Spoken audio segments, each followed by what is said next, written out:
Welcome to Mystery Tales channel. I'm your host, Alex.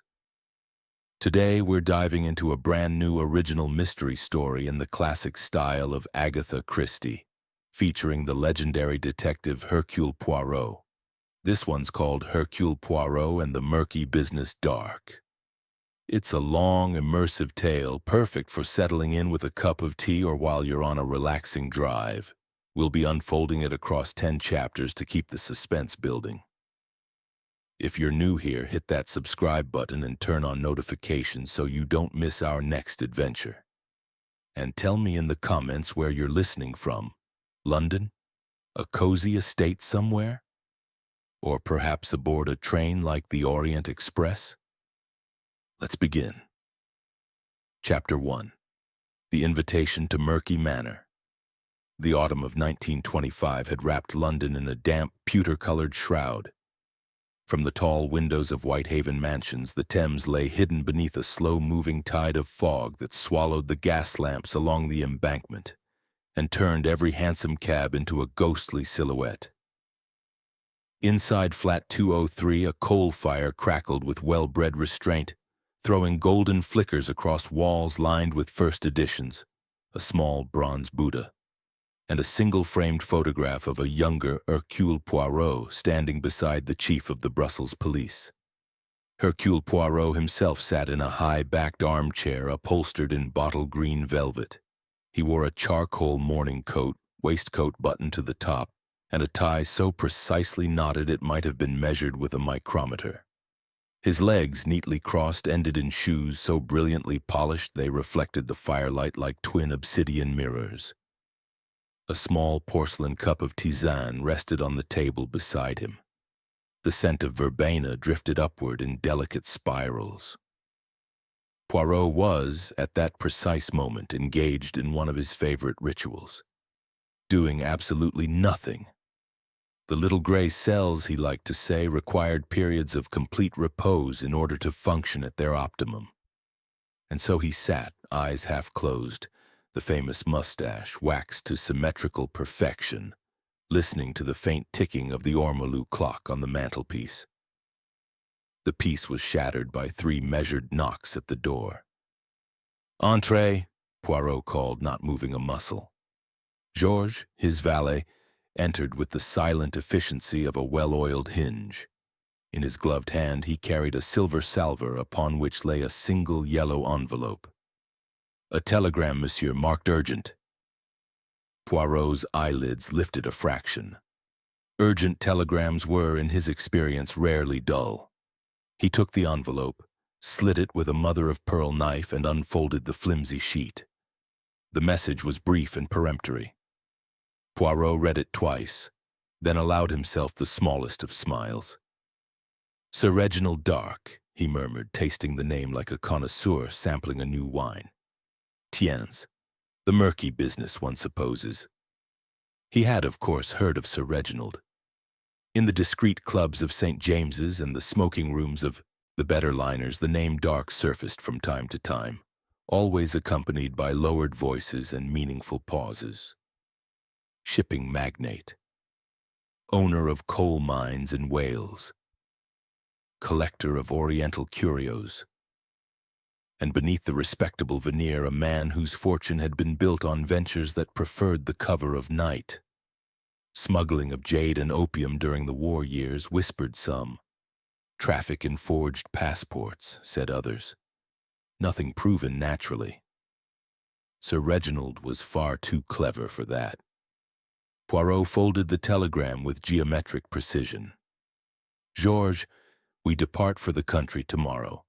Pack the large valise, the gray overcoat with the astrakhan collar, and do not forget the heated hair tongs. One must maintain standards, even in Sussex." Georges inclined his head. "Very good, monsieur." The following morning broke cold and crystalline. Poirot breakfasted on a single croissant, flown in from a little patisserie in Soho, a boiled egg timed to the second, and coffee thick enough to stand a spoon in. By 10 o'clock he was seated in a first-class carriage of the Brighton line, a copy of Le Monde folded neatly on his knee. Though he did not read it, Instead, he gazed out at the frost-laced fields sliding past and permitted the little gray cells to turn over the problem like a jeweler examining a flawed diamond. Blackmail, always an ugly affair, and blackmail that required the presence of Hercule Poirot suggested either a very clever criminal or a very frightened victim, possibly both. At 11:47 precisely, the train drew into the tiny station of Darkbridge Halt. A solitary porter touched his cap. Outside, a gleaming Rolls-Royce Phantom II waited, its brass fittings winking in the pale sunlight. The chauffeur, a tall man with the impassive face of a former sergeant major, opened the door with a click that echoed like a salute. "Monsieur Poirot? Sir Reginald's compliments, sir. Welcome to Sussex." The drive took 20 minutes along lanes overhung with beech and oak just beginning to turn bronze. They passed a village with a Norman church, a duck pond, and a pub called the Smuggler's Rest, an irony Poirot noted with a faint twitch of the mustache. Then the road climbed, the trees grew denser, and suddenly the manor appeared. Murky Manor was everything its name promised and more. It rose from the hillside like a brooding Gothic novel made stone. 3 stories of weathered granite, pepperpot towers at each corner, windows tall and narrow as accusing fingers. Ivy thick, ancient, and slightly sinister clung to the walls in great dark sheets. The drive swept in a gracious curve to a porte cochere where stone lions kept watch. Somewhere high above, a murder of crows wheeled against a sky the color of tarnished pewter. The front doors, oak-bound with iron older than the Reformation, swung open as the car crunched to a halt. Sir Reginald Dark stood upon the threshold. He was a big man, broad of shoulder and heavy of jowl, dressed in a tweed suit the color of wet sand. His eyebrows were magnificent black thickets.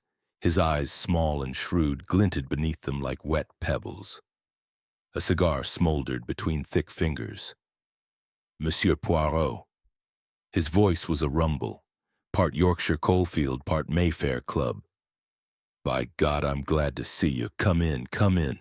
Damned inhospitable weather." The entrance hall was a cavern of shadows and echoes. A vast fireplace yawned like a dragon's mouth. Above it hung a tapestry depicting a stag hunt faded almost to monochrome. Suits of armor stood sentinel along the walls. Their empty visors seemed to follow Poirot as he crossed the black and white marble floor. Somewhere in the distance, a clock struck 12 slow notes. Sir Reginald led the way to the library, a long room paneled in dark oak, lined with books that smelled of dust and secrets. A fire roared. Decanters gleamed on a side table. "Brandy?" Dark offered. "Non, merci. A tisane, perhaps, if it is not too much trouble." Dark barked a short laugh. "You'll be lucky. Tea, then. Mrs. Blackwood." He bellowed the name toward the door. A moment later, a stout woman in black bombazine appeared, keys jangling at her waist like a jailer. "Tea for our guest, the good Darjeeling. And some of those little French biscuits if cook hasn't eaten them all." Mrs. Blackwood gave a curt nod and vanished. Sir Reginald lowered himself into a leather wing chair and regarded Poirot with the air of a man who has decided to get an unpleasant task over with. "Right. Blackmail. 3 letters in the past fortnight. Anonymous. Posted in London. Demanding £10,000 or the truth about the Shanghai runs will be sent to the Times, the Yard, and my wife." He grimaced. The Shanghai runs were not entirely legal, let us say. Opals. Jade. A little opium on the side to cover costs. Wartime, you understand, everyone was doing it. Poirot's expression did not change, but his eyes were very bright. "And the sum?" 10,000 by the end of the month. Or ruin." Dark leaned forward, voice dropping. "I've invited a small house party for the weekend. People who know enough to make trouble. I want you to watch them. Listen. Tell me who the devil is behind this." Poirot inclined his head. You have perhaps a list of these guests?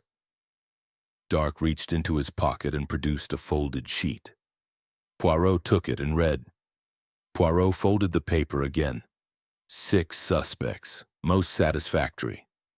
Dark gave a humorless chuckle. There's a 7th if you count me. Maybe I wrote the letters myself for the insurance. He saw Poirot's expression and waved a hand. Joke, man, joke. Tea arrived on a silver tray. Mrs. Blackwood poured with the grim efficiency of a battleship. Poirot accepted a cup, inhaled the fragrance, and allowed himself one almond biscuit. And the house itself? He asked. Old, yes? Built 1588. Smugglers. Paradise in the old days. Tunnels, priest holes, the lot. My great-grandfather sealed most of them when he made his fortune in railways, but the stories linger. Dark's eyes narrowed. Why do you ask? Poirot smiled urbanely. One likes to know the terrain, monsieur. A house with secrets may breed secrets in its inhabitants. Dark grunted. Dinner at 8. Black tie. You'll meet the rest then. I've put you in the Chinese room, best guest suite, view of the south lawn. Poirot rose. Then I shall retire and prepare myself. One must be at one's best when entering a nest of vipers, n'est-ce pas? Sir Reginald barked another laugh and showed him out. The Chinese room was a confection of yellow silk walls, lacquered furniture, and a vast 4-poster bed hung with embroidered cranes. A porcelain stove breathed gentle warmth. Poirot unpacked with George's help, laying out dress shirts, studying his reflection critically to ensure the mustache had survived the journey unscathed. At 7:30 he descended the great staircase. The house had come alive with the soft bustle of a country weekend. Laughter drifted from the drawing room. A gramophone played something languid by Debussy. In the hall he paused before a full-length mirror framed in gilt. He adjusted his white tie, smoothed an invisible wrinkle from his tailcoat, and murmured to his reflection, Hercule Poirot, the stage is set, the actors assemble. Let us see who plays his part too well. Behind him, unseen, a shadow detached itself from the suit of armor and melted into the gloom. Chapter 2. The locked door. The morning of Saturday, 17th of October, 1925, arrived at Murky Manor with a cold, colorless light that seemed to ooze rather than shine. A low mist clung to the lawns like wet wool. The ancient oaks dripped mournfully. Inside the house, the great clock in the hall struck 8 with the solemnity of a funeral bell.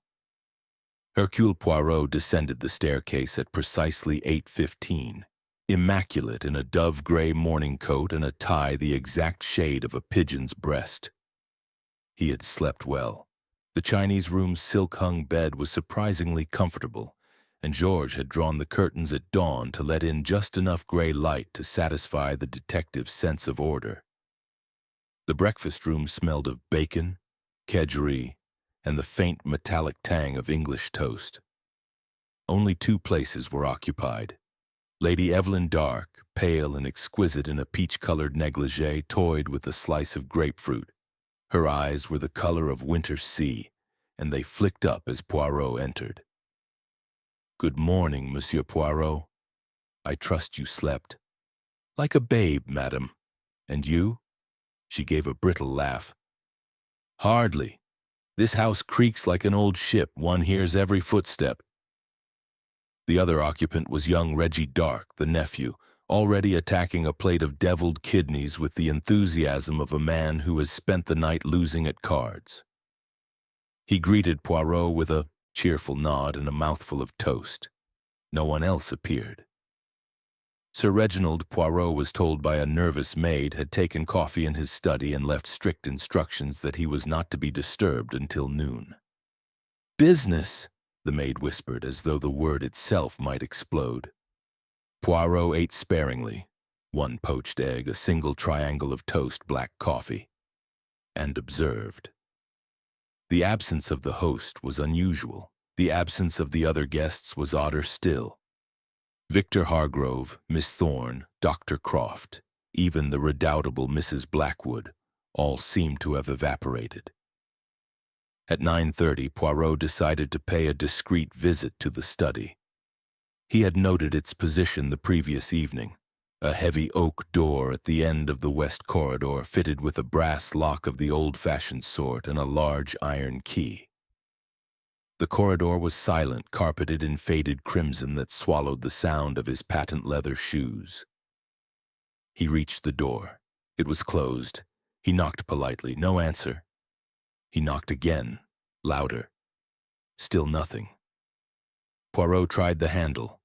Locked. He bent to the keyhole. The key was on the inside. A small frown creased his forehead. He straightened, considered, then walked briskly back toward the entrance hall. Halfway there, he encountered Mrs. Blackwood, keys rattling like a death watch beetle. Madame Blackwood, Sir Reginald does not answer. The door is locked from within. You have perhaps a duplicate key. The housekeeper's face tightened. No one has a duplicate, sir. Sir Reginald's orders. He keeps the only key on his person. Nevertheless, Poirot said smoothly, I think we must enter. At once. Mrs. Blackwood hesitated, then produced a ring of keys the size of a dinner plate. She tried 3 before one turned with a reluctant groan. The door swung inward. The study was a large square room paneled in dark walnut. Heavy velvet curtains were still drawn, admitting only thin blades of light. A coal fire had burned low in the grate. The air was thick with the scent of cigars and something else, something sharp and metallic that made Poirot's nostrils flare. Sir Reginald Dark sat at his desk exactly as though he had fallen asleep over his correspondence. His head rested on one outstretched arm. The other arm hung limp at his side. A dark stain had spread across the green leather blotter and dripped slowly onto the Persian rug. From the center of his back protruded the ivory handle of an oriental dagger, one of the very pieces he had bragged about acquiring on the Shanghai runs. Poirot stepped forward, careful not to disturb the scene. He touched nothing, yet his eyes missed nothing. The dagger had been driven into the hilt. Death, he judged, had been instantaneous. The key lay on the carpet beneath Sir Reginald's dangling right hand as though it had fallen from lifeless fingers. The windows were fastened with iron hasps, the curtains undisturbed. No other door, no chimney wide enough for a cat, let alone a murderer. A locked room, a bolted puzzle. Behind him, Mrs. Blackwood gave a single stifled shriek and fled down the corridor crying, "Murder! Murder!" Within minutes, the house erupted. Footsteps thundered. Voices rose in panic. Lady Evelyn appeared first, a hand pressed to her throat, eyes wide.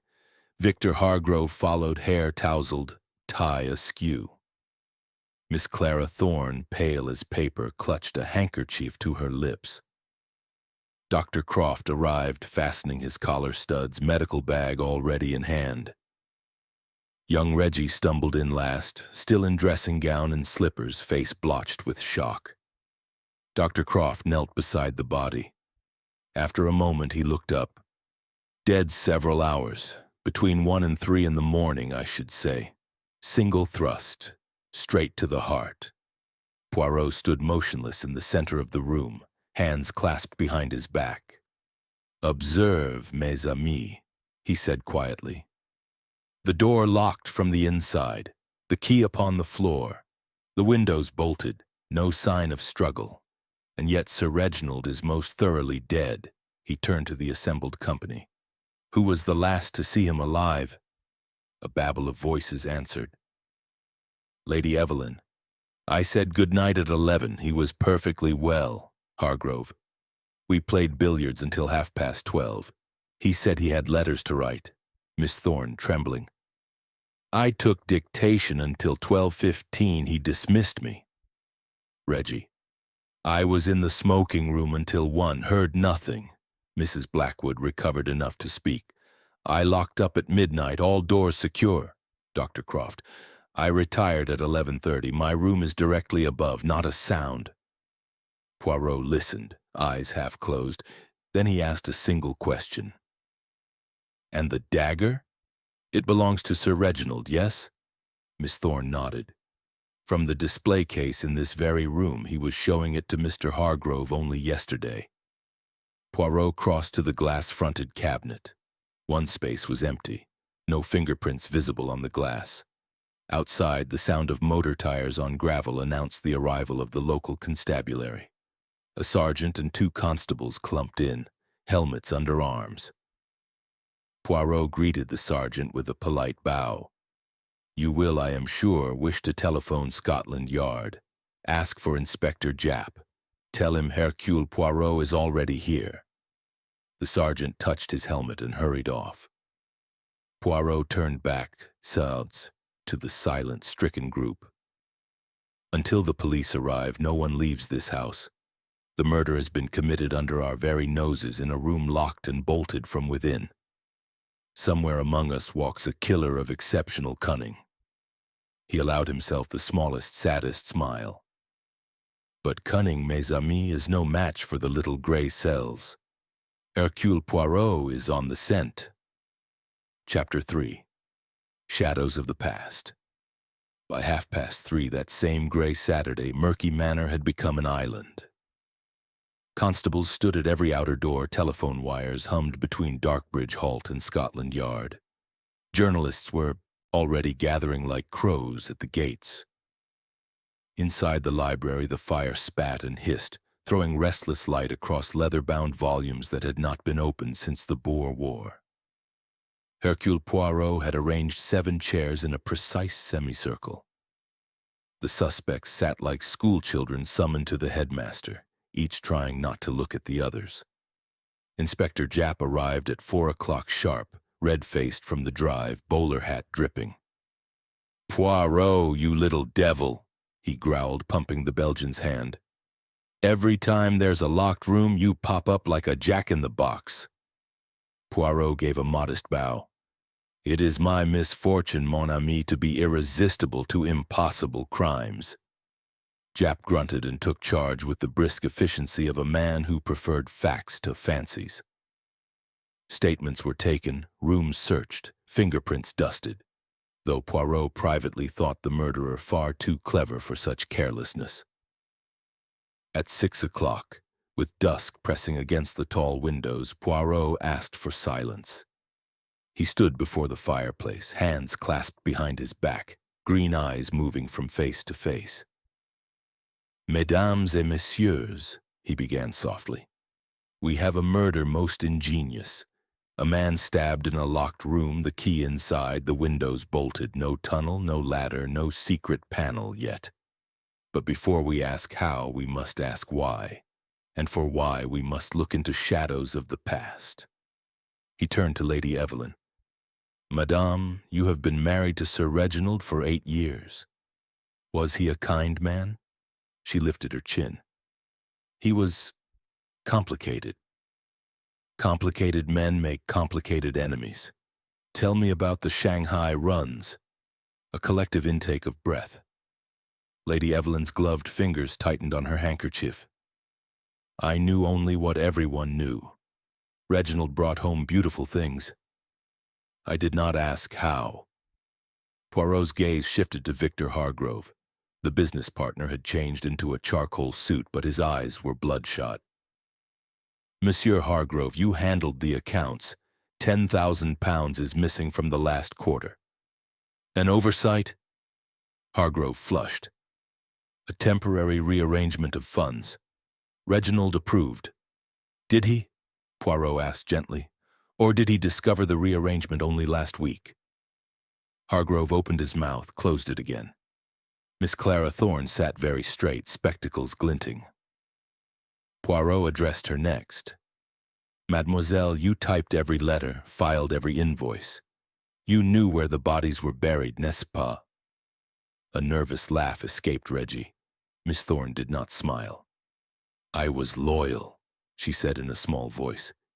"He promised me a bequest, £500. 500, Poirot repeated. Enough to buy silence, perhaps. Young Reggie lit a cigarette with shaking fingers. Look here, Uncle Reginald cut me off last month. Said my gambling was a disgrace. If anyone had reason... He stopped, aware he had said too much. Mrs. Blackwood's lips were a thin line. I've served this family 40 years, man and boy. I know what goes on behind closed doors. Dr. Croft cleared his throat. As physician, I am bound by confidentiality. Poirot smiled like a cat who has seen the cream. Then let us unbind you, doctor. Sir Reginald consulted you last month about insomnia. You prescribed veronal. A heavy dose can dull the senses, make a man unaware of a dagger at his back. Croft's beard twitched. I prescribed the usual amount. Jap, leaning against a bookcase, folded his arms. All very pretty, Poirot, but we still don't know how the blighter got in and out. Poirot held up one finger. Patience, Inspector. First, the past. Second, the present. He crossed to the desk that had been Sir Reginald's and opened a drawer. From it, he took a small lacquered box. Inside lay 3 anonymous letters typed on cheap paper. Posted in London, yet the postmarks are smudged. Curious. He laid them out.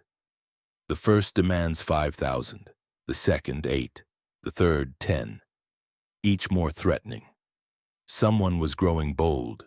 He produced another sheet, this one torn from Sir Reginald's own notepad.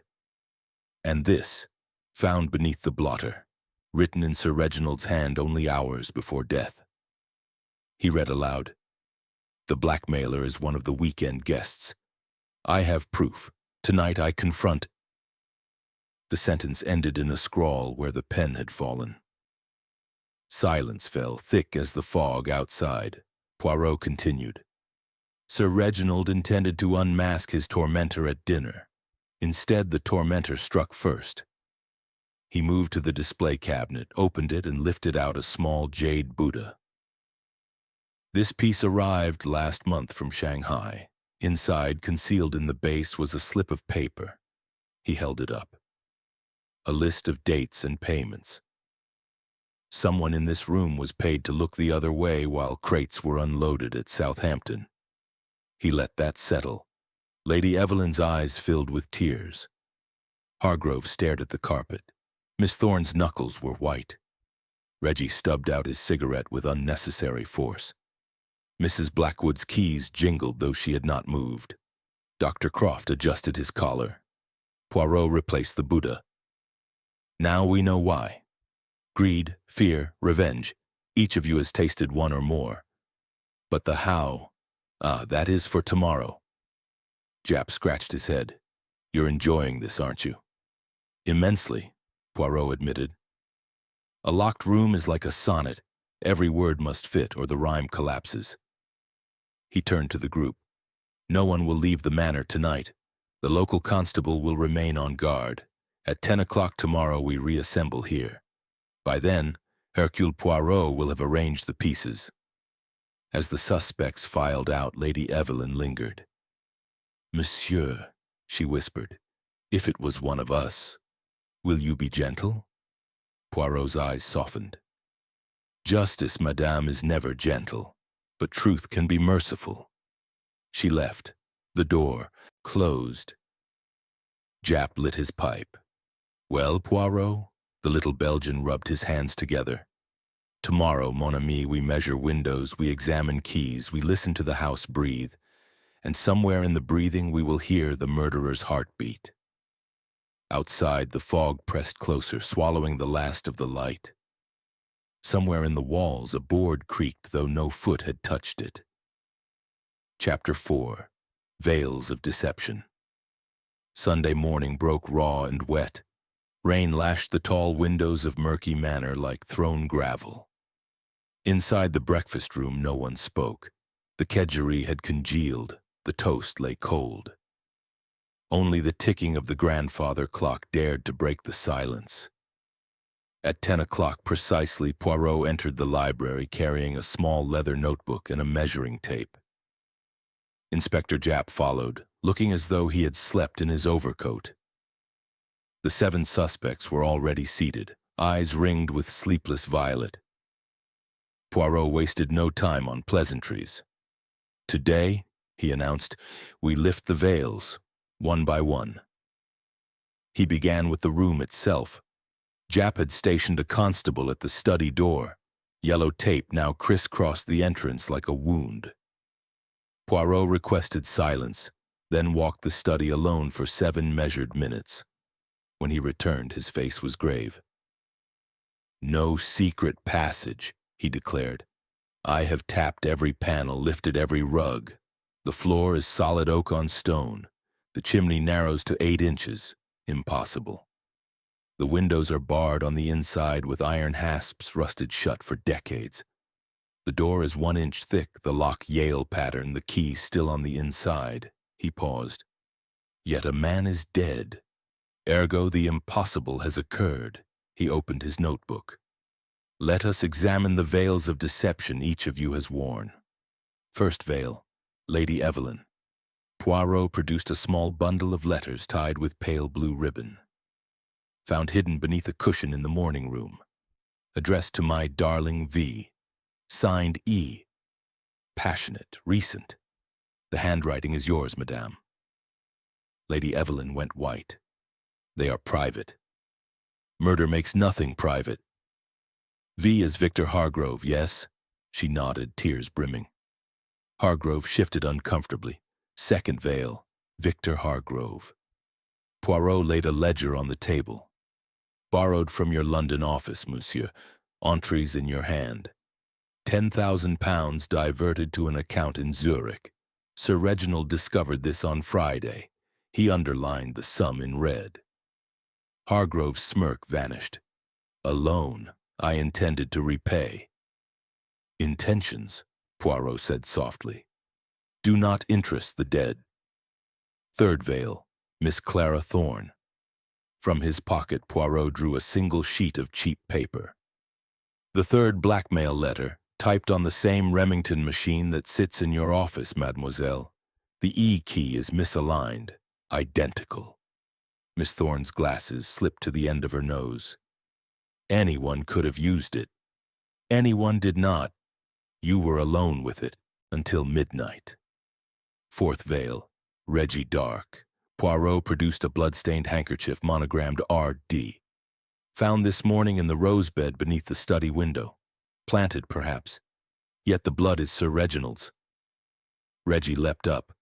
"I never—" "Sit down," Japp growled. Reggie sat. Fifth veil, Dr. Elias Croft. Poirot held up a tiny glass vial. "Veronal. Enough to fell a horse. Your prescription, doctor. The bottle in your bag is half empty. Sir Reginald's bedside glass contained traces." Croft's beard bristled. He asked for a stronger dose. "Insomnia." Sixth veil, Mrs. Agnes Blackwood.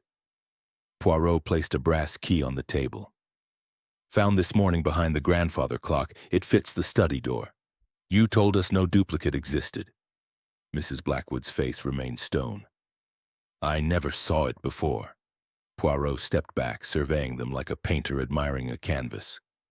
6 veils, 6 motives, 6 lies. And yet, he raised one finger, none of you is the murderer. A collective gasp. Japp's pipe clattered to the floor. Poirot continued, voice silky. "Observe. The perfect locked room requires not one murderer, but 2.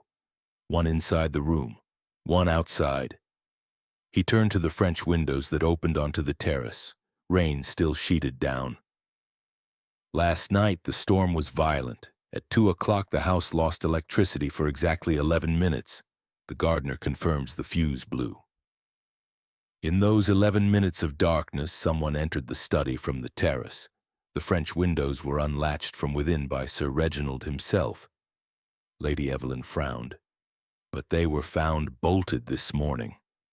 "Precisely, bolted after the crime, by the person inside the room." Poirot let that settle. Sir Reginald was drugged by veronal in his bedtime whiskey, poured by Dr. Croft, perhaps innocently. He grew drowsy, unlocked the terrace door for air, then returned to his desk. The outsider entered, stabbed him, locked the terrace door from inside using the duplicate key, then passed the original key back under the door to the accomplice who waited in the corridor. That accomplice then locked the door from the outside and walked away. The key on the carpet, dropped deliberately to complete the illusion. He smiled. 2 people. 1 motive, 1 perfect crime. Japp scratched his head. But who? Poirot's eyes gleamed. That, mon ami, is what we discover tonight. I have set a little trap. At 11 o'clock, when the house is asleep, the murderer will return to the study to retrieve something left behind. A jade button torn from a cuff in the struggle. We will be waiting. He turned to the stunned assembly. You are all free to go to your rooms, but remember, the net is drawn. The fish swims in circles. As they filed out, Poirot caught Mrs. Blackwood's eye. For the first time, the housekeeper looked afraid. Outside, the rain eased to a drizzle. Somewhere in the walls, water dripped with the slow patience of time. Poirot allowed himself a tiny sigh of satisfaction. The veils fall, he murmured. Now comes the face beneath. Chapter 5. Entangled Webs. 11 o'clock that same Sunday night found Murky Manor wrapped in a silence so complete it seemed the old house itself was listening. In the library, the fire had sunk to a glow of ruby embers. Only 2 lamps burned. Hercule Poirot sat in a high wing chair, motionless as a porcelain figure, a silk handkerchief spread across his knees to protect the crease of his trousers. Inspector Japp crouched behind the heavy velvet curtains of the French window, breathing through his mouth like a man trying not to snore. 2 plainclothes constables waited in the corridor, boots removed, revolvers drawn. The jade button, small carved, unmistakably Chinese, lay in the exact center of Sir Reginald's desk, illuminated by a single green banker's lamp. It had not been there yesterday. Poirot had placed it himself at 10:45 after discovering it caught in the fringe of the Persian rug. A button torn from a cuff in the brief struggle no one was meant to notice. The grandfather clock in the hall began to chime. 11 slow, deliberate strokes. Nothing moved. At 11:12, a floorboard creaked in the west corridor. Soft, deliberate, the footfall of someone who knew every loose plank in the house. The study door opened without a sound. A figure slipped inside, cloaked in darkness. The door closed again. Poirot did not stir. The figure moved toward the desk, one hand outstretched. Moonlight from a gap in the curtains caught the pale oval of a face, Miss Clara Thorne. She reached the desk, fingers closing on the jade button. "Stop, mademoiselle." Poirot's voice cut the silence like a blade. The lamps blazed to life. Japp lunged from the curtains. The constables burst in. Miss Thorne froze, the button glittering between her fingers like a drop of frozen blood. "It is finished," Poirot said gently. "You have come for the evidence that would hang you." For a moment she stood rigid, spectacles reflecting the sudden light. Then her shoulders sagged. I only wanted to be sure it was gone," she whispered. Japp snapped on the handcuffs. "Clara Thorne, I arrest you for the murder of Sir Reginald Dark." "Wait." Poirot raised a hand. "There is more. Much more." He turned to the open door. "You may as well come in, Mrs. Blackwood. The game is up for both of you." The housekeeper stepped into the lamplight as though she had been waiting in the shadows all along. Her face was gray, but her eyes burned with a strange defiance. Poirot addressed the room. 2 women, one inside the study, one outside, a perfect partnership born of mutual desperation. He began to walk slowly, the way a schoolmaster paces before a blackboard. Miss Thorne has loved Sir Reginald for 8 years. Silent, hopeless love. She typed his letters, poured his coffee, watched him marry a woman who did not deserve him. Last month he promised her a cottage, a pension, a future. Then he changed his will. £500 became 50. She was to be cast off like an old glove. Miss Thorne's head dropped. A single tear slid down her cheek. Mrs. Blackwood, Poirot continued, has served this family since she was 16, 40 years. Her only son went to sea on one of Sir Reginald's Shanghai runs and never returned. Drowned, they said. She knew the truth. Sacrificed for profit. When Miss Thorne came to her in tears, the two women made a pact. He stopped before the housekeeper. You, madam, supplied the duplicate key you swore did not exist. You waited in the corridor. Miss Thorne entered through the terrace door during the 11 minutes of darkness. Sir Reginald, drugged by Veronal, slipped into his whiskey. By you, Dr. Croft, quite innocently refilling his glass, scarcely felt the dagger. Miss Thorne stabbed him once, perfectly. She passed the original key under the door to Mrs. Blackwood, who locked it from the outside and walked away. The illusion was complete. Mrs. Blackwood's voice was a croak. He destroyed my boy. I only took what was owed. Miss Thorne lifted her head. I loved him. That is the worst part. I still do. Poirot's eyes were sad. Love and hate, mesdames, are two sides of the same coin. You flipped it and it landed on murder. Japp cleared his throat. But the button? Why come back? Poirot held it up. Because this button is from Miss Thorne's own cardigan.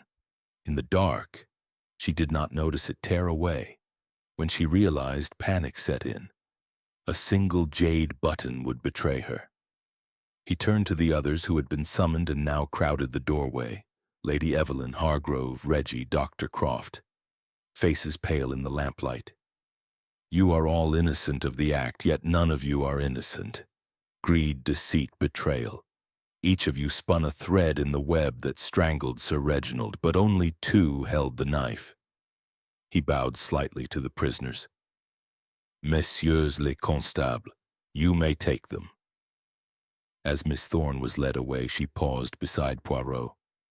Was there ever a chance, monsieur, that we might have succeeded?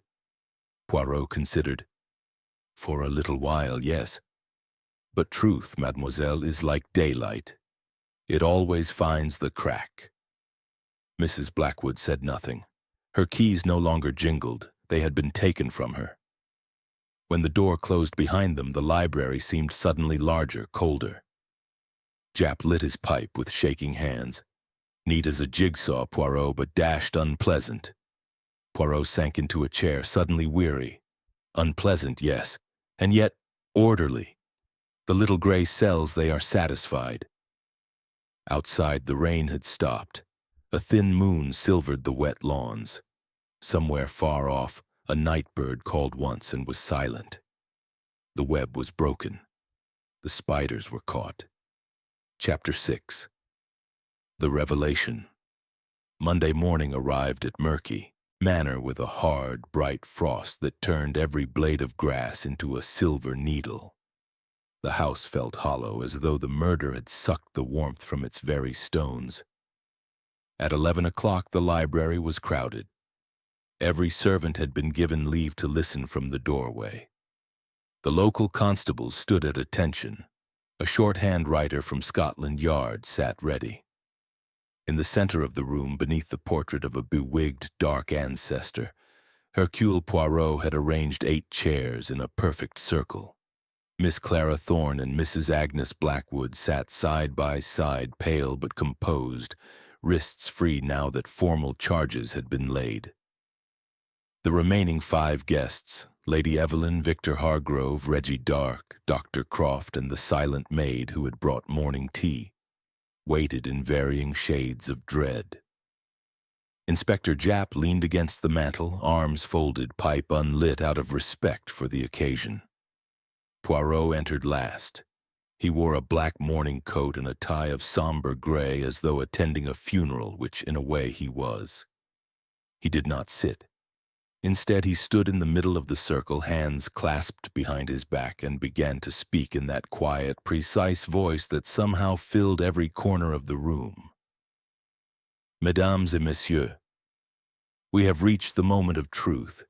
You have heard confessions in the night, yet confessions are not the same as understanding. Today, Hercule Poirot will show you not only what happened, but why it had to happen exactly as it did. He turned first to the prisoners. Mademoiselle Thorne, Madame Blackwood, you believed your plan flawless. Let us examine it in the cold light of day. He raised one finger. Step 1. Motive. Miss Thorne, you loved Sir Reginald with the devotion of a spaniel and the desperation of a woman who sees her last chance slipping away. £50 instead of 500. Humiliation. Mrs. Blackwood, your son Thomas drowned in 19 when the SS Oriental Star went down with a cargo insured for 3 times its value. Sir Reginald collected the insurance and never paid a penny to the widows. Hate, 40 years in the making. He raised a second finger. Step 2. Opportunity. The storm on Saturday night knocked out the electricity for 11 minutes. 11 minutes of perfect darkness. Enough time for Miss Thorne to slip from her room, cross the terrace, and enter the study through the French window she herself had seen Sir Reginald unbolt earlier for air. Third finger. Step 3. The drug. Dr. Croft, you refilled Sir Reginald's whiskey at 10:30. A simple act of courtesy. You did not know that Mrs. Blackwood had earlier dissolved 20 grains of veronal in the decanter, more than enough to dull a man's senses within the hour. Dr. Croft started to protest. Poirot silenced him with a look. Fourth finger. Step 4. The murder. Sir Reginald sat at his desk, head heavy, pen falling from his fingers. Miss Thorne entered, took the dagger from the open cabinet. She knew exactly where it was kept, and drove it home in a single practiced motion. One thrust, no cry, no struggle. Fifth finger. Step 5. The locked room. Miss Thorne locked the terrace door from the inside, dropped to her knees, and slid the original key under the study door to Mrs. Blackwood waiting in the corridor. Mrs. Blackwood then used the duplicate key to lock the door from the outside, pocketed the duplicate, and walked away. The key on the carpet inside? Merely theater. He paused, letting the silence settle like dust. But there is a 6th step you did not plan. The jade button. Poirot produced the tiny green disc from his waistcoat pocket and held it to the light. Torn from the cuff of Miss Thorne's green cardigan as she leaned across the desk. Caught in the rug's fringe, invisible in the dark. Fatal in daylight. Miss Thorne closed her eyes. A single tear traced the edge of her spectacles. Poirot turned to the others. You see now how each of you, without knowing it, contributed to the perfect crime. He spread his hands. Every thread led to that one moment at 2 o'clock in the morning when a dagger flashed and a life ended. Lady Evelyn found her voice. And the blackmail letters? Poirot smiled without humor. Written by Miss Thorne on her own typewriter, posted by Mrs. Blackwood on her half-day in London. A clever blind to make murder look like the culmination of a long campaign. Sir Reginald's note, the blackmailer as one of the weekend guests, was meant to be found after his death. Another layer of misdirection. He never suspected the women closest to him. Reggie lit a cigarette with shaking fingers. So that's it? They hang. Poirot's face grew grave. In England, monsieur, women are no longer hanged for murder. Transportation, perhaps. Imprisonment, certainly.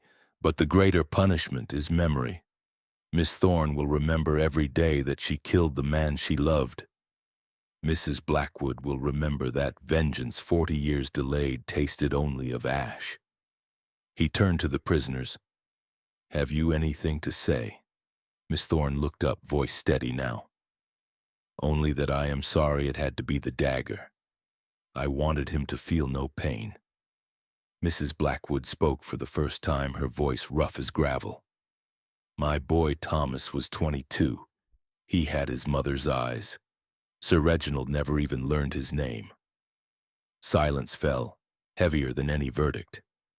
Poirot bowed his head for a moment, then straightened. "It is finished. The little gray cells have spoken. Justice is a cold mistress, but she is just." He turned to Jap. "Inspector, you may remove the prisoners. The rest of you are free to leave Murky Manor. The house will pass to the Crown for death duties. Another dynasty ends."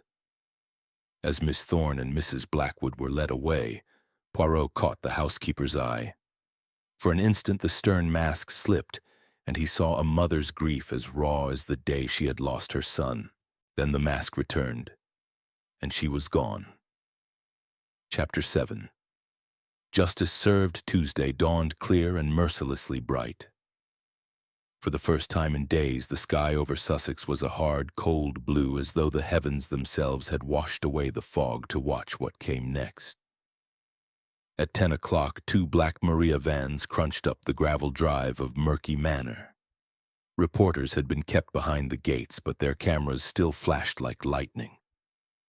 Inside the entrance hall, the remaining occupants stood in a loose semicircle. Lady Evelyn in deep mourning, Victor Hargrove clutching a brandy flask, Reggie Dark pale and unusually sober, Dr. Croft adjusting his tie as though it might strangle him. Even the maids had been allowed to watch from the staircase, aprons pressed to their mouths. Miss Clara Thorne and Mrs. Agnes Blackwood waited between 4 constables. They had been given clean clothes for the journey to London. Miss Thorne wore the same green cardigan, the missing jade button now replaced with plain bone. Mrs. Blackwood's keys had been returned to her for one last morning. They hung at her waist, silent for the first time in 40 years. Inspector Japp cleared his throat. "Clara Elizabeth Thorne and Agnes Mary Blackwood, you are charged with the willful murder of Sir Reginald Arthur Dark on the night of 17th of October 1925. Anything you say." He finished the caution. Neither woman spoke. Poirot stood a little apart, hands clasped behind his back, watching the scene with the detached sorrow of a priest at a funeral. When Japp had finished, he stepped forward. "Before you leave this house forever," he said quietly, "there is one small matter of justice still to be served." He turned to the others. "You have heard the how and the why. Now hear the consequences." He addressed Lady Evelyn first. "Madame, your husband's will has been read. After death duties, the estate is bankrupt. Murky Manor will be sold. You receive a small annuity, enough for a quiet life in Bournemouth, perhaps. The jewels you wear are paste. The real ones were sold years ago to cover debts." Lady Evelyn's gloved hand flew to the pearls at her throat. She said nothing, but her eyes filled.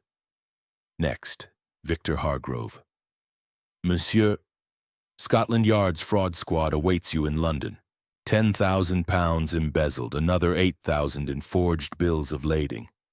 You will not see Zurich again." Hargrove opened his mouth, closed it, and for the first time looked his age. Reggie Dark received the lightest touch. "You, monsieur, inherit nothing but your uncle's warning. Gambling debts will be paid from the sale of his racing stud. After that, you are on your own. A lesson, perhaps, in the cost of impatience." Reggie managed a shaky laugh. "Rather late for lessons, old boy." Dr. Croft was last. "Doctor, the General Medical Council will review your prescribing habits. Veronal is not a plaything. You are fortunate that no charge of complicity will be brought, this time." Croft bowed his head, beard trembling. Poirot turned finally to the prisoners. "And you, mesdames, the assize trial will be in 6 weeks. The evidence is overwhelming. The duplicate key, the jade button, the Veronal, the confessions. You will plead guilty. The judge will show mercy. Life imprisonment, not the rope. You will serve your sentences separately. Miss Thorne at Holloway, Mrs. Blackwood at Aylesbury. You will never see each other again." Miss Thorne lifted her head. "May I say goodbye to the house?" Poirot hesitated, then nodded. The constables allowed her to walk alone to the study door. She stood on the threshold for a long moment, gazing at the desk where Sir Reginald had died. Then she reached into her pocket and drew out a small folded paper. She placed it on the blotter exactly where the blood had been. "What is that?" Japp asked sharply. "A letter," she said simply. "I wrote it last night, for him. He will never read it, but the house will know." Mrs. Blackwood asked for no such privilege. She walked straight to the front door, head high, keys finally still. As the vans pulled away, gravel spitting beneath the wheels, Poirot stood on the steps and watched until they disappeared between the avenue of leafless oaks. Chapter 8. Echoes of Justice. The great front doors of Murky Manor closed with a thud that echoed through 40 rooms like the closing of a tomb. Lady Evelyn had already left in a hired Daimler, veil down, destination unknown. Victor Hargrove followed an hour later, flanked by 2 quiet men in bowler hats who never smiled. Reggie Dark lingered longest, stuffing clothes into a suitcase with the careless energy of a man who still believes youth can outrun consequence. Dr. Croft departed on the afternoon train, medical bag clutched tight, beard tucked into his coat like a secret. By 4 o'clock, the house belonged only to the past. Hercule Poirot walked the corridors one last time. The portraits of long-dead Dark stared down with painted disapproval. Dust sheets were already being draped over furniture. The maids moved like pale moths, whispering farewells to rooms they would never enter again. In the study, the desk had been cleared. The bloodstain was gone, scrubbed away by a housemaid who had cried the entire time. Only Miss Thorne's letter remained, a small white square in the center of the green leather blotter. Poirot picked it up, unfolded it, and read in silence. "My dearest Reginald, I loved you from the first day I took dictation in this room. I loved you when you forgot my birthday, when you praised my typing, when you looked past me to prettier faces. I loved you enough to kill you so no one else could hurt you again. Forgive me. Or do not. I will carry the weight either way." Clara Poirot folded the letter again, slipped it into his waistcoat pocket, and closed the door softly behind him. Some things, he decided, were not for police files. In the entrance hall, he found Mrs. Blackwood's keys hanging on their familiar hook. 40 years of service reduced to a ring of brass. On impulse, he took them down. The largest key, the one that opened the old cellar, still bore a tiny notch she had filed herself as a girl so she would always know it in the dark. He weighed them in his palm, then placed them gently on the marble table beside a bowl of dead roses. Inspector Japp was waiting by the fire in the library, coat on, suitcase at his feet. "Train leaves in 20 minutes, Poirot. Coming?" The little Belgian shook his head. "One more thing, mon ami." He led Japp out through the French windows and across the terrace. The frost had melted. The lawn steamed faintly in the low sun. At the far end, where the yew hedge gave way to a rose bed, stood a small granite stone almost hidden by weeds. In memory of Thomas Blackwood, able seaman, lost at sea, 1919. Age 22, Poirot removed his hat. "She asked that the stone be left when the house is sold. The new owners have agreed. A mother's justice, Japp. Smaller than ours, but no less final." Japp shifted uncomfortably. "Funny thing, Justice. Never quite fits anyone properly." Poirot replaced his hat. "That is why it must be tailored with care." They walked back in silence. At the front steps, the Rolls-Royce waited, engine purring. Georges stood beside the open door, valise already stowed. Before climbing in, Poirot paused and looked up at the house one last time. The windows stared back like empty eyes. Somewhere high above, a shutter banged in the wind. Au revoir, Murky Manor, he murmured. You kept your secrets well, but not well enough. The car crunched down the drive past the avenue of oaks now bare as skeletons. At the gates, the reporters had gone. Only a single constable remained, stamping his feet against the cold.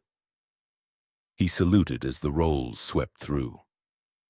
On the train to London, Poirot sat alone in a first-class compartment. He did not open his newspaper. Instead, he gazed out at the Sussex hills rolling past, gold and brown and silent. Georges entered after a discreet knock, bearing a tray. "Tisane, monsieur?" Poirot smiled. "Oui, Georges, and perhaps one small biscuit, the almond ones, if you please." He sipped the steaming verbena, then took Miss Thorne's letter from his pocket. For a long moment he held it over the flame of his lighter. At the last second he changed his mind, returned it to his waistcoat, and buttoned the pocket carefully. Some echoes, he decided, were meant to linger. At Victoria Station the fog had returned, thick and yellow under the gas lamps. A porter touched his cap. "Taxi, sir?" "Non merci, I walk, the air clears the mind." He set off along Wilton Road, a small, immaculate figure swallowed quickly by the haze. Behind him, London swallowed the day. 2 weeks later, a plain envelope arrived at Whitehaven Mansions, no stamp, hand-delivered. Inside was a single jade button and a note in a woman's, careful copperplate. "Thank you for letting me keep the letter. Some murders are of the heart. Yours is the only kindness I have left." Poirot placed the button in a small velvet box alongside a bullet from Liège, a fragment of shrapnel from the Somme, and a faded ribbon from a girl in Brussels who had never known his name. Then he locked the drawer, turned the key twice, and went to dress for dinner. Outside, the fog pressed against the windows like a living thing. Somewhere in its depths, a clock struck 6. Justice had been served. The house was empty. The story was finished. Or almost. In the cellar of Murky Manor, behind a false wall that no one had thought to open, a small iron box still waited. Inside were papers that would have ruined 3 cabinet ministers and changed the price of opium from Shanghai to Limehouse. But that, as they say, is another story. Chapter 9. The Iron Box. 3 weeks after the vans left Murky Manor, a plain gray envelope arrived at Whitehaven Mansions. No stamp, hand-delivered by a commissionaire who refused to give his name. Poirot slit it open with the mother-of-pearl knife he kept for such occasions. Inside was a single sheet of cheap paper and a small brass key. "Monsieur Poirot, the house is sold. Auction next month. Before the new people come, there is something you should see. Cellar, northeast corner, behind the coal chute. Bring the key. Come alone. Trust me." Poirot recognized the initials at once. Agnes Blackwood. He sat very still for a long moment, twirling the key between gloved fingers. Then he rang for Georges. "Pack an overnight bag. We return to Sussex one last time." The train south was almost empty. Poirot watched the frost-whitened fields slide past and turned the brass key over and over, feeling its worn edges. Why now? Why her? The little gray cells stirred like cats waking from a nap. They reached Dark Bridge Halt at dusk. A hired Austin waited.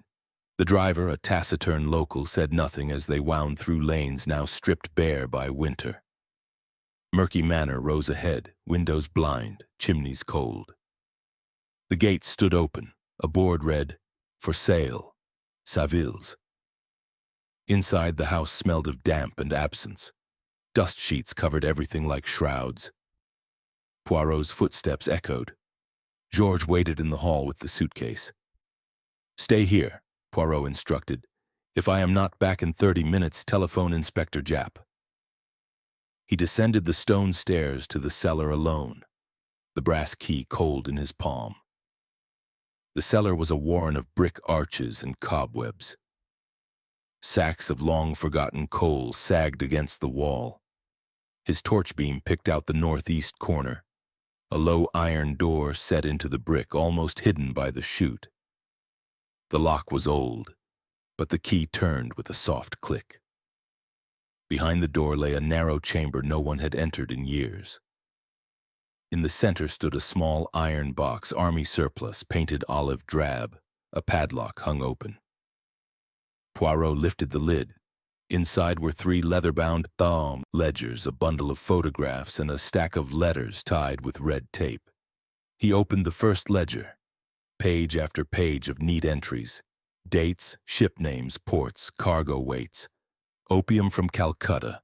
Jade from Mandalay. Gold ingots from Hong Kong. Beside each entry, 2 columns. Official manifest and actual. The difference was staggering. The photographs showed Sir Reginald shaking hands with men in braided uniforms, men Poirot recognized from the newspapers. A colonial governor, a rear admiral, a permanent undersecretary at the War Office, all smiling, all implicated. The letters were worse, instructions in Sir Reginald's own hand. Sink the Oriental Star off Singapore, claim piracy, insurance will cover 3 times the loss. Another, Blackwood boy knows too much. See that he goes overboard, usual payment to mother. Poirot closed the box. His face was very pale. He understood everything now. Mrs. Blackwood had not simply wanted revenge for her son. She had wanted the world to know what kind of man Sir Reginald Dark had truly been. But prison walls are thick, and voices from Aylesbury carry no weight. So she had hidden the evidence and waited for the one man clever enough and honest enough to find it. Poirot carried the box upstairs. George's eyes widened, but he asked no questions. That night in the empty library, Poirot built a small fire with the last of the kindling. One by one he fed the photographs and letters into the flames. The ledgers he kept. When only ash remained, he rang Scotland Yard from the single telephone still connected. "Inspector Japp? It is Poirot. There has been a small fire at Murky Manor. Nothing serious, but you will want to collect certain documents before the auction. They concern national security." Japp arrived at dawn with 2 serious men from Whitehall. They took the ledgers without a word. One of them paused. "Some reputations will end quietly, Monsieur Poirot. Others will never know how close they came. You have done the country a service." Poirot inclined his head. "I have done justice a service. That is enough." As the officials drove away, Poirot stood on the terrace and watched the sun rise over the bare trees.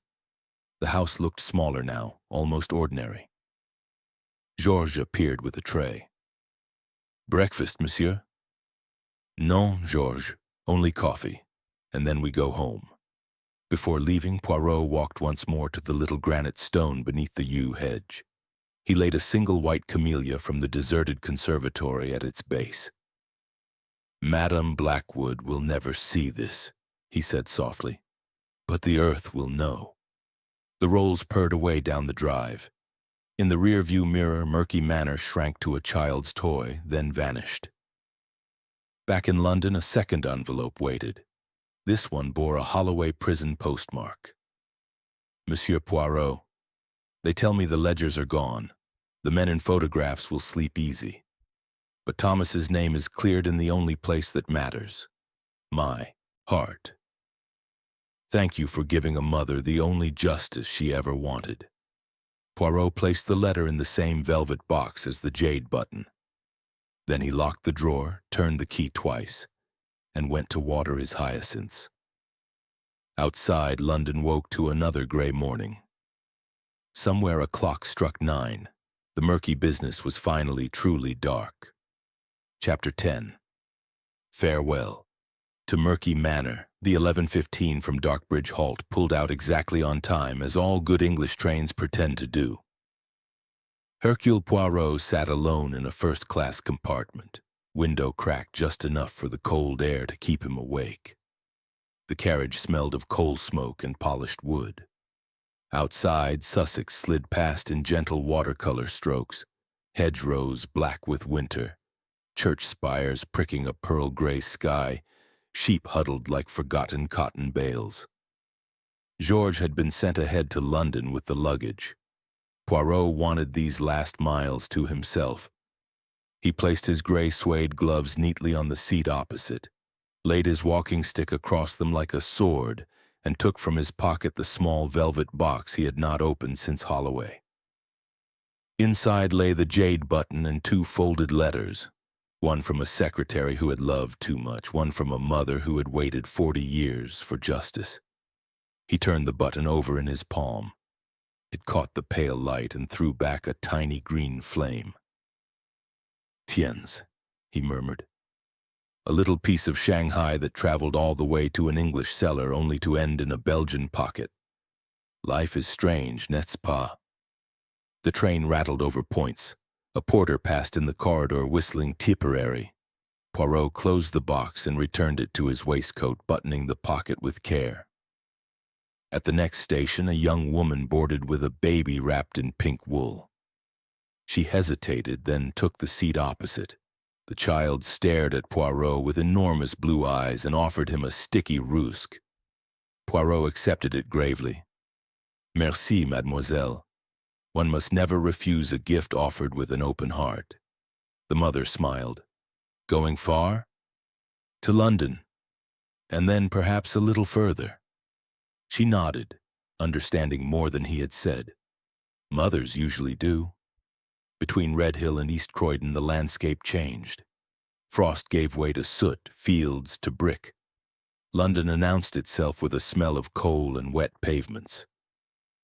Poirot watched the suburbs slide by and allowed the little gray cells one final promenade through Murky Manor.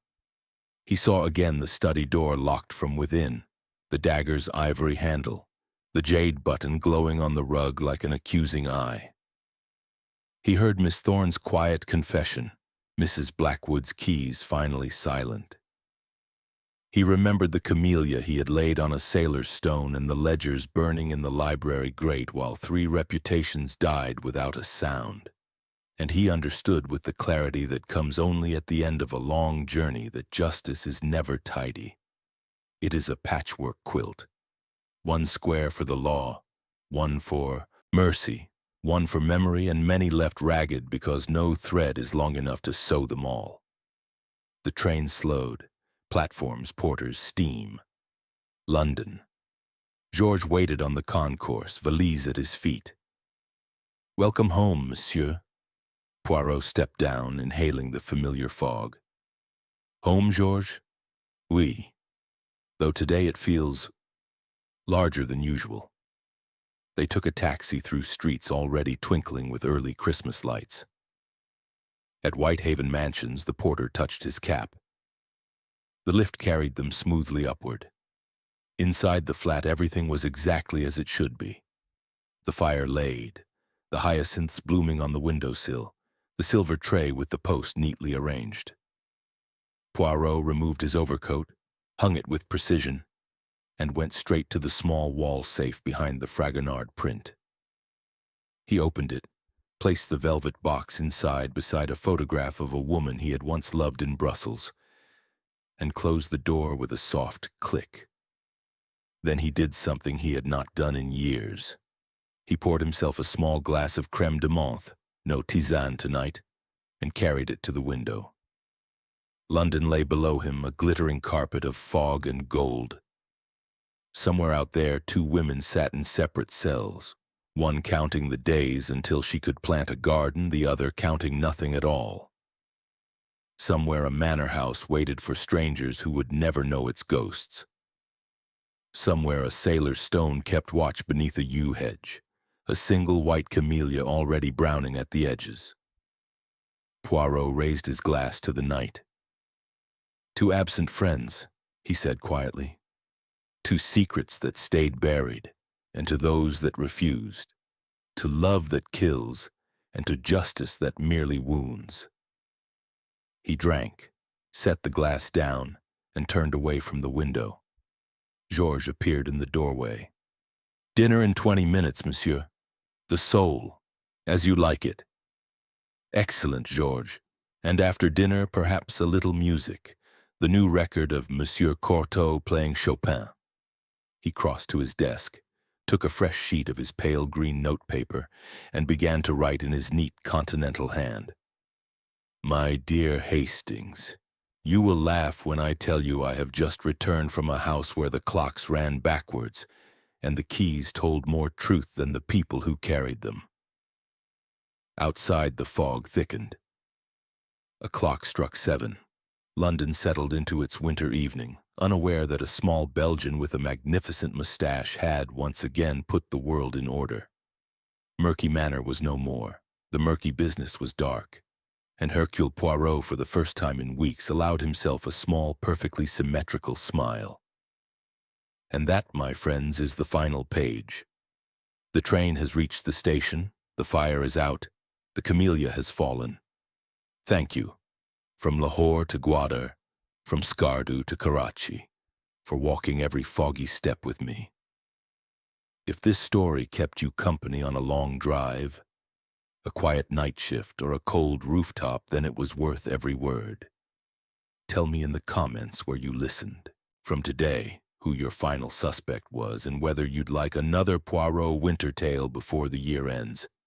Hit the bell, share with someone who loves a good mystery, and until the next one,